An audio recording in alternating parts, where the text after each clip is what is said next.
How to remove safe search on Twitter. Hi guys, welcome back to another episode. Today I'll be showing you the ways to remove safe search on Twitter. So to remove safe search on Twitter or X application, first of all, check your internet connection and then log in into your X application. Once you're logged into your account, tap the profile icon from the top right and scroll down a bit, go to settings and support.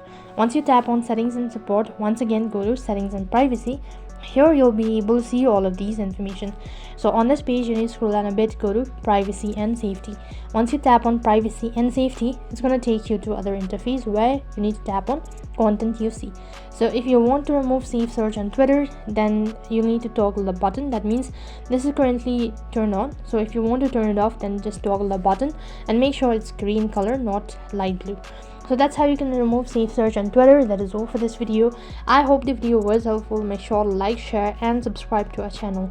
Thank you for watching. See you in the next video.